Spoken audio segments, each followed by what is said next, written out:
contrôle. Ta chemise, c'est mieux, non? T'enlèves ton pull. C'est bon, tu filmes? Silence, on tourne.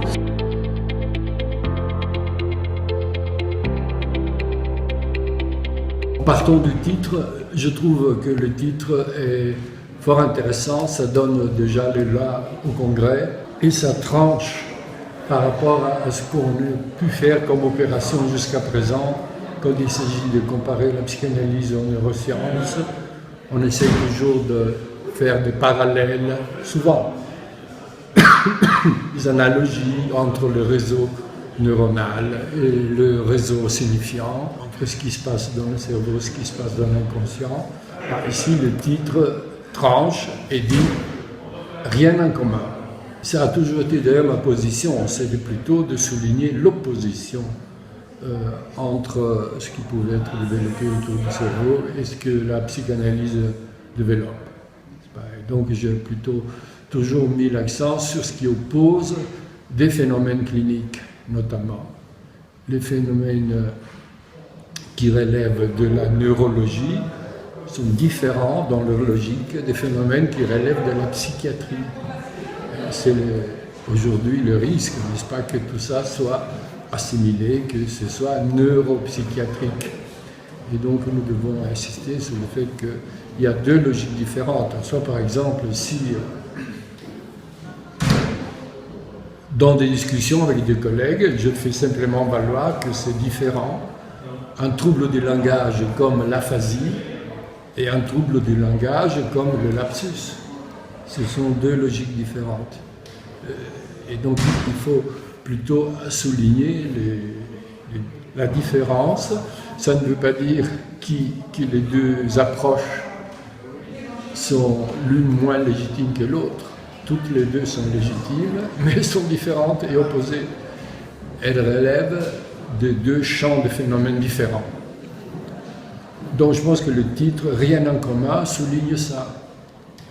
Mon idée, ce serait plutôt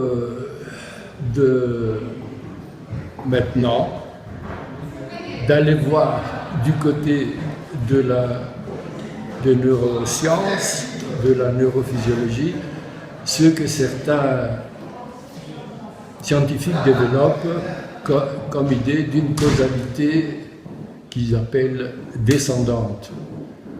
Il y aurait deux causalités, vous avez entendu parler de ça, causalité ascendante, causalité descendante. Et donc c'est notamment un certain Noble, un scientifique, un neurophysiologiste et philosophe aussi anglais, qui est intervenu un jour aux Journées de l'école à Paris, qui a avancé cette distinction qui est reprise par d'autres. La causalité ascendante, c'est la causalité du cerveau en tant que le cerveau est la condition pour que tout le phénomène que nous vivons existe. Sans cerveau, on ne peut pas parler, on ne peut pas marcher, on ne peut rien faire, bien sûr. Ça, c'est la causalité ascendante. Phénomènes qui sont produits grâce au cerveau, comme condition. Cette causalité ascendante est surtout sensible dans le trouble du langage dû à des lésions. S'il y a une lésion cérébrale, évidemment, il y a des troubles au niveau de toutes les activités psychiques. Causalité descendante, c'est la causalité que ce que le cerveau produit, disons, devient la cause qui modifie le cerveau lui-même, qui modifie la biologie elle-même. Donc, mettons que le cerveau est la condition du langage. Sans cerveau, il n'y aurait pas de langage. Mais le langage, à son tour, a une causalité sur le biologique, modifie la biologie. Ça, c'est une distinction qui se développe, enfin qui est proposée actuellement dans certaines zones des sciences cognitives, de la neurophysiologie. C'est quelque chose qui m'intéresse parce que c'est une manière pour introduire, faire valoir la dimension de la causalité du signifiant sur le biologique. nous ne devons pas tellement montrer que le signifiant et le biologique, c'est la même chose, que le cerveau et l'inconscient ont un fonctionnement semblable. On doit plutôt montrer que le signifiant modifie le biologique, donne lieu à une autre biologie.